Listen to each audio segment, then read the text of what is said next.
Welcome to Decoding TV's coverage of Euphoria Season 3. This time we'll be discussing Episode 6, Stand Still and See. Before we get into our conversation about the episode, I do want to read some feedback we've gotten at decodingtv@gmail.com. Jeff K writes into decodingtv@gmail.com, Dave and Patrick, I look forward to your weekly reviews and reactions to Euphoria and can't wait to hear what you think of this one. I've been somewhat disappointed, however, of your opinions of late of the show this season. I'll just pause there and say, if I had a nickel every time I heard that, I'd have approximately $30. Anyway, going back to Jeff's email, the constant refrain seems to be, I'm entertained, but what is Sam Levinson saying? Or the show isn't properly addressing the issue of ... I think it's great when a show makes a good faith effort of tackling societal issues in a work of fiction.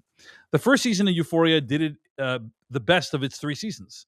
However, is a show required to continue to be as deep or as thoughtful with saying something as it was in the beginning? This season seems to be concerned with the thinly veiled lines that exist between the many forms of prostitution, of sex work, but not exclusively limited to it. But even if that isn't the theme, cannot the show just exist as a pulpy work of fiction? If I were a betting man, I'd say that Levinson loves Tarantino's Pulp Fiction, and this entire season is his take on similar material, end quote. Patrick Klepek, can't this show just be a pulpy work of fiction? What do you think? I mean, I think I've framed a lot of... I feel like one of my constant reframes on reactions to a lot of these episodes is disappointed as season 3 of Euphoria, but taken on its own, are you not entertained? And I think that's the line I'm trying to ride with this show is wanting to see it deliver on arcs begun in seasons 1 and 2, then realizing, I think it's going for something entirely and is actually maybe uninterested. Although I do think, as we'll get into in this episode, I think some threads are being picked up. It has a different lens, a different direction it wants to send these characters in. It takes a while to get past the jarring past of that. Like how quickly you move on from that, I think also is how quickly, you can sort of sit in this season. And then once you do that, which I think you and I had a discussion, especially given the arc of Cassie this season and where it goes last episode. What do you think it's saying? And I think part of our criticism, alongside it being perhaps a disappointing direction for season 3 of the show, is, well, what it's choosing to say and what it's trying to say, I'm not sure that amounts to enough either. But as a stylistic exercise, there's a lot to fall back on there. Like as a genre sort of expression, I think Euphoria season 3 is a tremendous amount of fun. I just used to have higher expectations for what it did between being a stylistic, aesthetic genre expression and also having something meaningful, insightful, and interesting to say with one of the most eclectic, interesting casts of actors on television. Yeah, to answer Jeff's question, I don't think there's anything wrong with being a pulpy work of fiction. Euphoria season 3 is a show that took many years to pull together. It has a reported budget of $200 million. So is there anything wrong with being a pulpy work of fiction? No.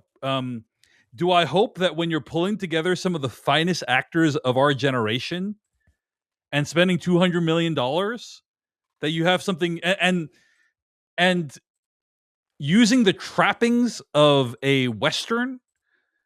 Am I hopeful that you will have something meaningful to say about the state of America and sex work and addiction and religion and drug use and all the topics that are, being grouped into this season of Euphoria?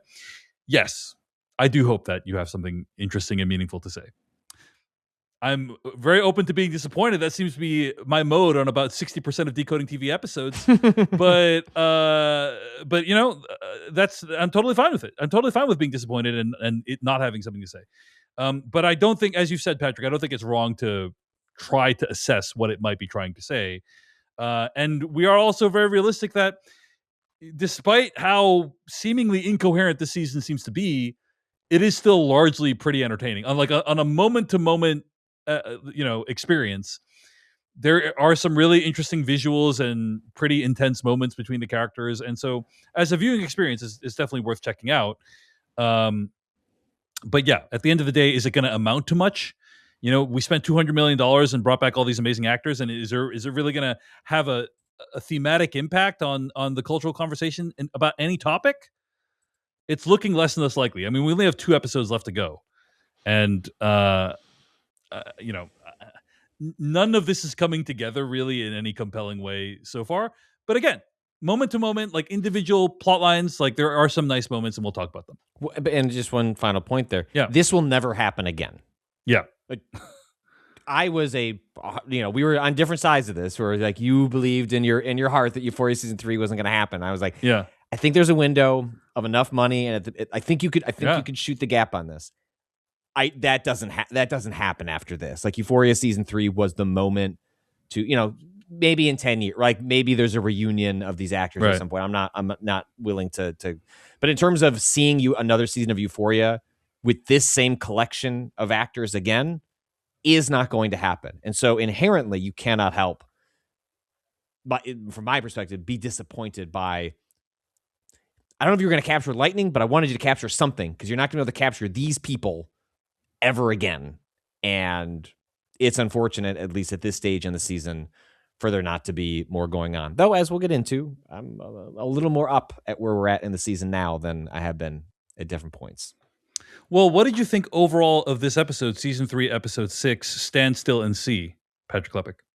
It's probably my favorite episode of the season, substantially. I think there have been sequences like the kaiju stuff from the previous episode, or Cassie having a meltdown as Nate is getting fighting, or rather just getting beat up on the stairs. Like there are maybe visuals that have outstripped this episode as a whole, but at no great shock, when this show decides to like focus in on Rue and the journey she has been on since the beginning, wha-bam, like suddenly I feel like so centered with this character and this actor and the journey they've been on for the beginning.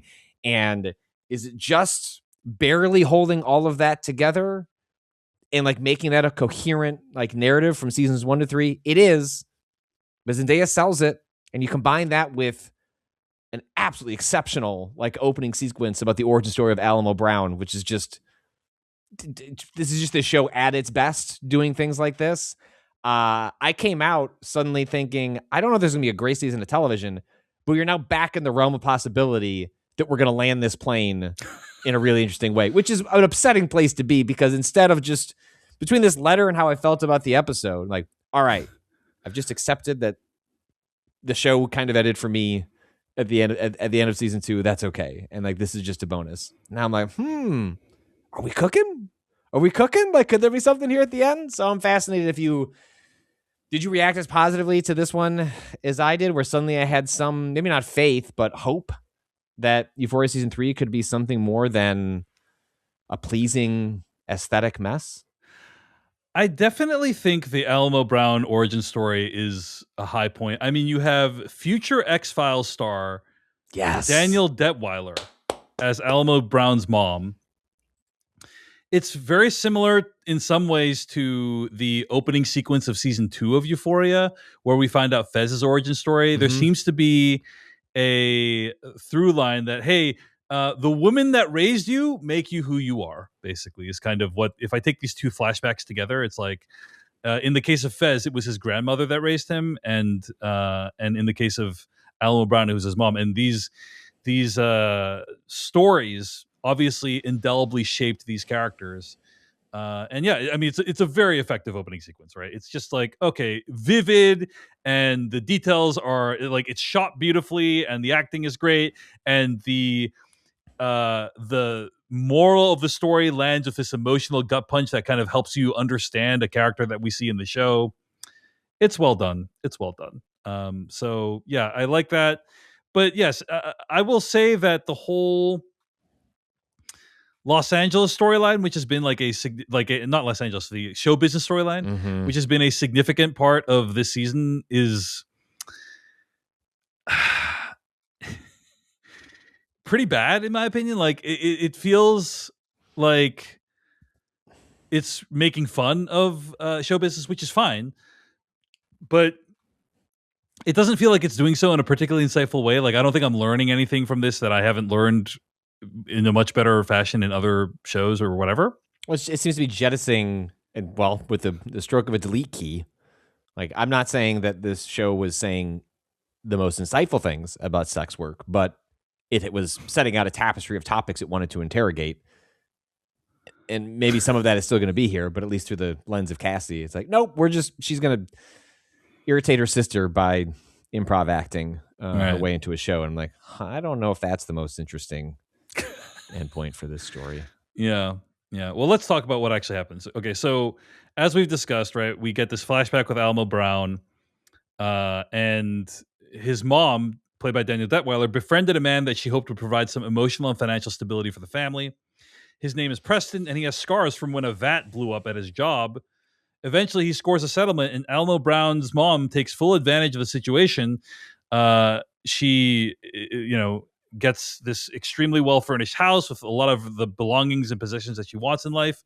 One day, they return home only to find that all of the possessions are gone.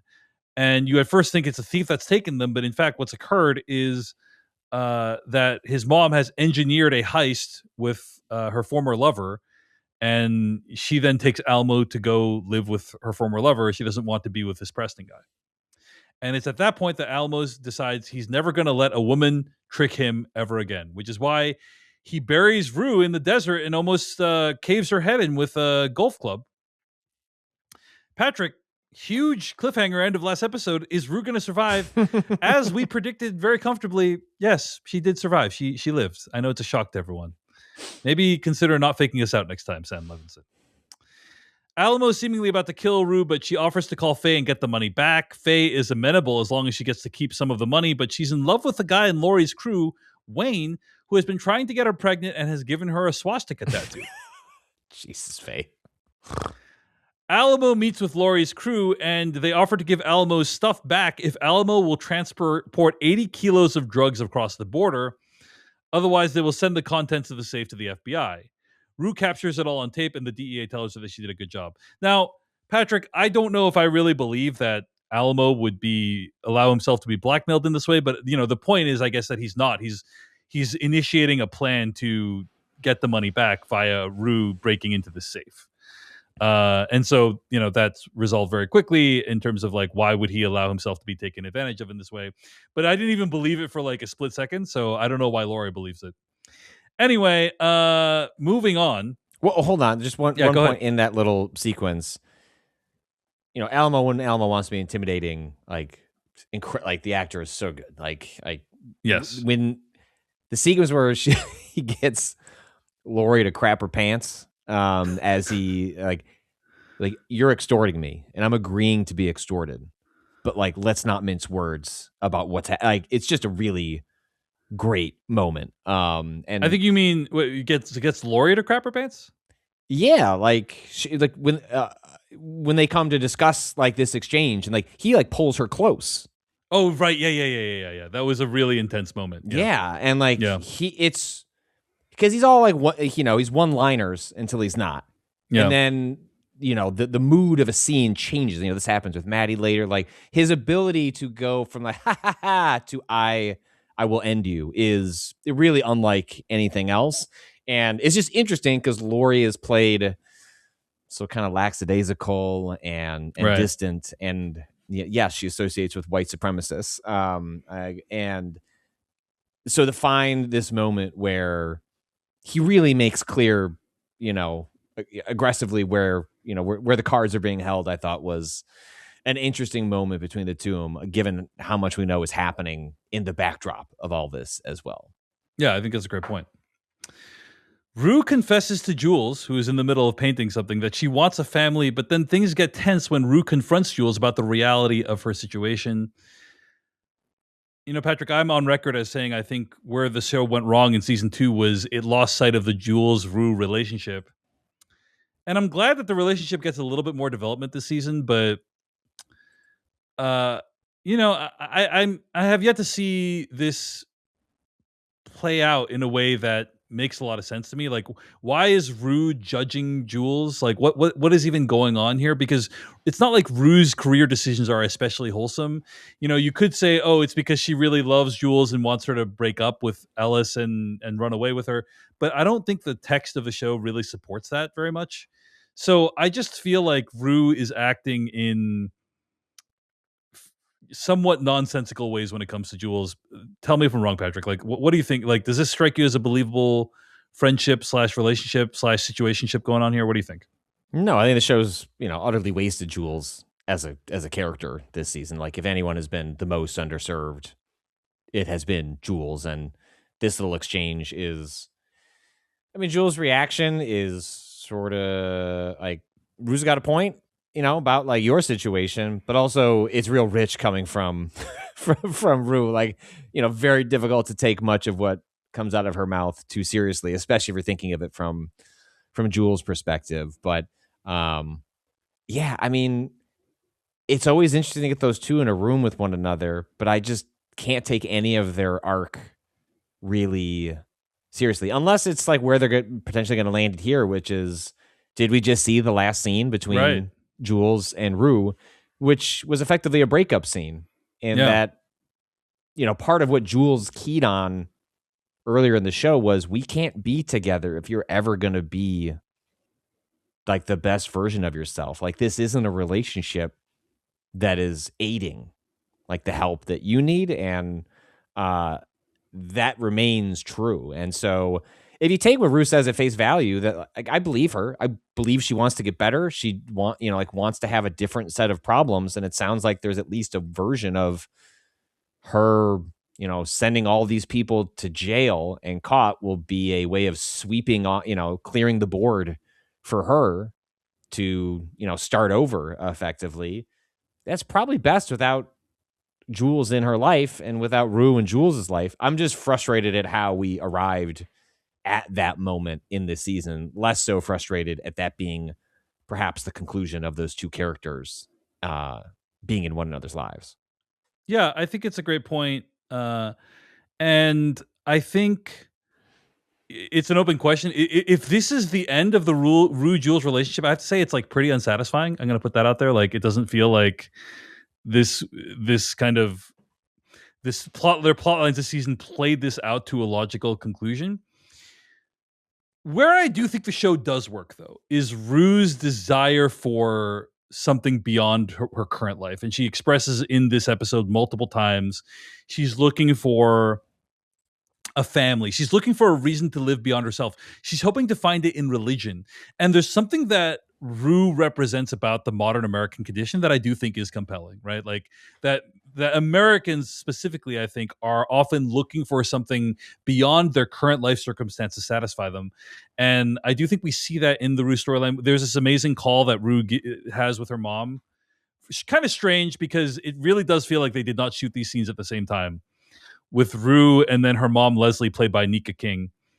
But she's at church and her mom calls, and then she kind of has this big monologue talking about what she's looking for in life. And Zendaya acts the hell out of it. And it's like, okay, the show is worth watching. You got me again, Zendaya. You got me again, show.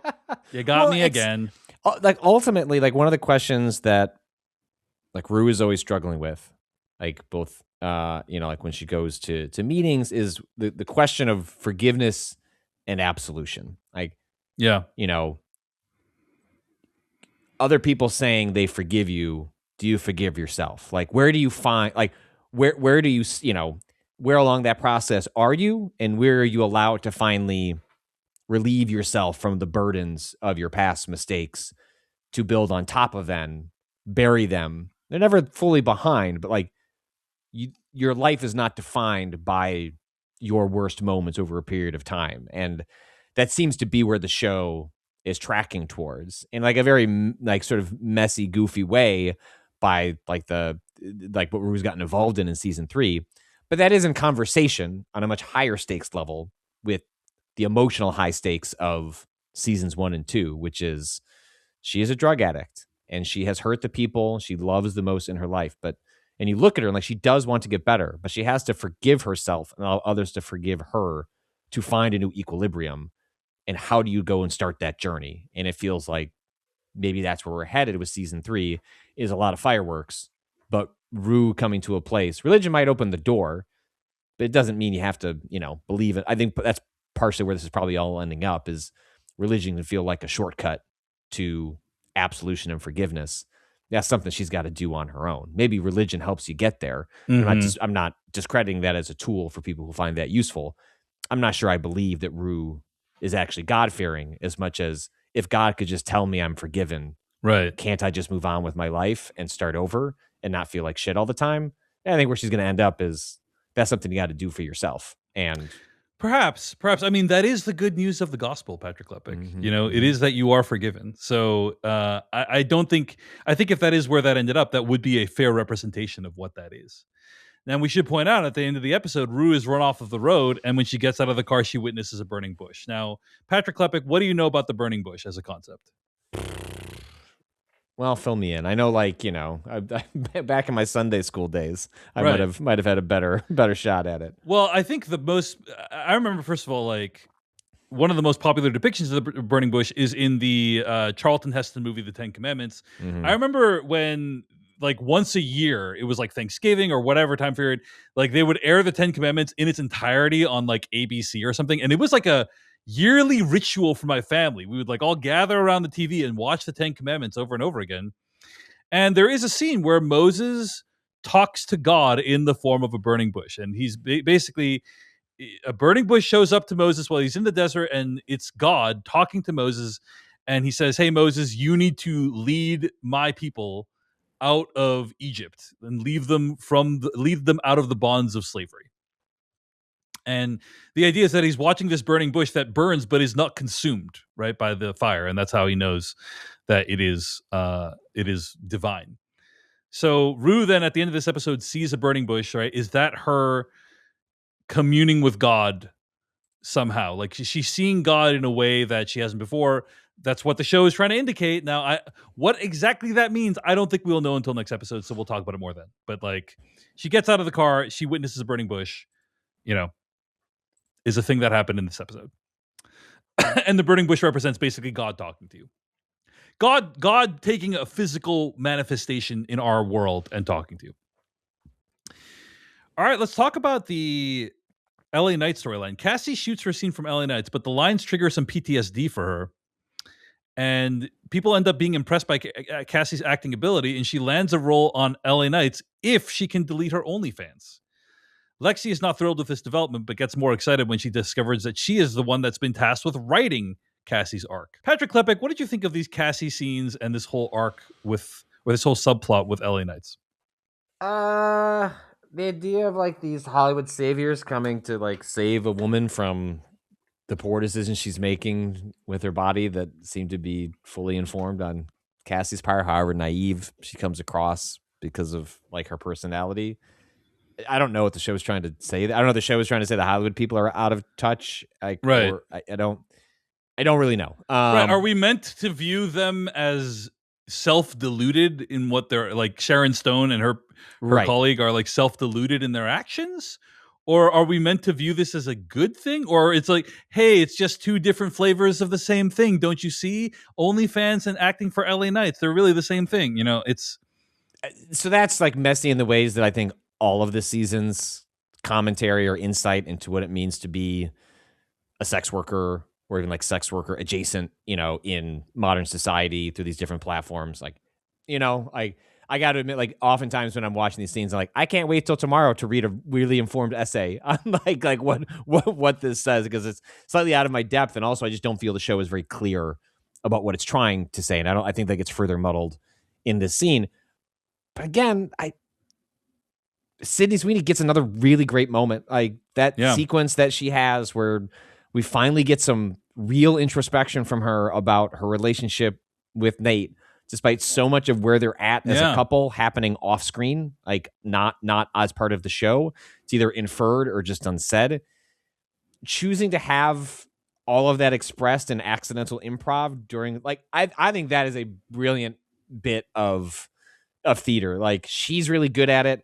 I think that watching everyone else be shocked is just supremely entertaining. Like, all of that worked 100% for me, as long as I divorced myself from that being like a satisfying place for like Cassie's story to start reaching its conclusion. I mean, there's still a couple episodes to go, but these are not the twists and turns I was looking for necessarily with what they'd set up.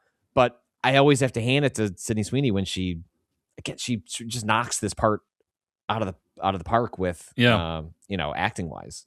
I also don't have that many answers for you, Patrick, but I do have a reference for you that I don't know if this show is making. The Simpsons, season 11. There's an episode called Pygmalion. Now, did you watch this episode where Mo gets plastic surgery and then becomes good looking? Do you remember that episode? Yes, I do. So, I don't think this is a particularly good episode of the show, but Mo Sislak, the bartender in The Simpsons, gets plastic surgery and becomes so good looking that he becomes cast on a soap opera. And he becomes very popular, but the problem is that he reads an upcoming script and comes to the conclusion that they're going to kill off his character. So coordinating with Homer Simpson, he plans to go live on the air and give away all of the upcoming twists of the soap opera.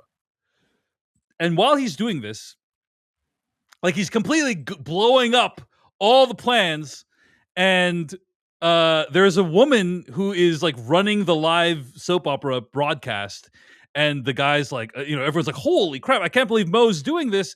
And then he's like, should I cut the broadcast? And then she says this. No, let's see where this is going. And she says that multiple times. She says, no, let's see where this is going, like multiple times. It's like a funny joke of like, she's like, why would you see where this is going? It's clearly ruining your thing. I literally thought that this episode was a reference to that moment because Cassie's like blowing up the whole recording. She's like doing this big monologue, and everyone's like, she's not doing the correct lines. What's going on? Should we stop? Should we call cut? No, let's see. Sharon Stone's like, I find it rather compelling. Let's just let it roll. No, I want to see where this is going, and it's like, that's literally a line from The Simpsons. It's like, but it's like that Simpsons thing was a parody of how these people are stupid, right? That Simpsons episode is so it's like, is this what that's supposed to be? In my opinion, the show has not gone extreme enough to make the satire biting in this regard. Sure, that is what I would say about it. But maybe it's trying to say, hey, yeah, Sharon Stone and her colleagues are all like completely deluding themselves, and they're moralizing and making Cassie delete her OnlyFans when really this is just another flavor of the same thing. I don't think the show has laid the track for that. I don't think it has backed that up, but I can see maybe it's stabbing in that direction. I will say I was straight up cracking up at. I thought Cassie's explanation of how she's just telling narratives with her body, I was like, yes, beautiful, that's great. That was very good. But then when her sister is just off to the side, be like, explain what a JOI is. She's like, well, it's dying. And then the remark from the non-Sharon Stone character. She says, why do they need instructions? Yeah, why do they need instructions? Yeah. So it's like, I whiplash even like within the elements of a scene between many things. It's like, would a show like this be better if at the end of every episode it didn't say like written, created, and directed by Sam Levinson? I'm inclined to think yes, that if somehow Levinson had a partner that could like temper some of these impulses and hone in, I think there's like such better work. And sure, you could also make the argument, well, you never reach the heights unless you allow but let's say we shave off 10% of the heights, but then everything else was like 40% better. I know that's an arbitrary sort of number. I'm just making shit up. But you know what I mean? Like, if it was a much more even high, I think this show, right, especially where it is now, right? Like Euphoria season 1, especially, like, I don't know that that's better, but where Levinson is between like The Idol and season 3 of Euphoria, it's like, man, I really wish at this point you had found a creative partner that you trust to rein in some of your worst impulses, because I think you'd make much better work as a result. I mean, I feel the same way, Patrick, and then I watch an episode and it's not great, but it's just good enough to continue. And so I say to myself, am I going to turn this off? No. Let's see where this is going. God damn it. A few other events happen in the episode, right? Bishop threatens Rue's mom if Rue doesn't successfully do the job of getting the stuff out of Lori's safe. So, and she's like, how am I supposed to do that? And he's like, I don't know. You're going to figure it out. So good luck to Rue on that. a finger is sent to Cassie as she's about to delete her OnlyFans with a message that says, "Answer the phone." And the implication is that it's Nate's finger, right?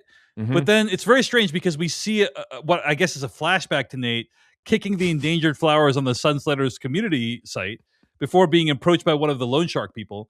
Just a weird scene because like I would expect we would then see the finger getting cut off or something like that, but then they don't show that. So it's like, what is going, like, it's just an odd edit, I would say, personally. Mhm. And then there's another scene with Maddie monetizing the girls from Alamo's house, Alamo's strip club, I should say. But Alamo is resistant to allowing her to take the girls out of the club.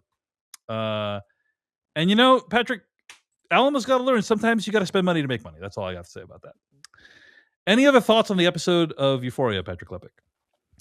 But I will just say, I was skeptical about the, where Rue's journey has been so separated from everyone else. But as I get to the end, echoing, some sense of it from, the person we opened with in their letter about sort of taking it for what it is, like the Alamo Brown, really interesting. This cast of characters, this setting is great.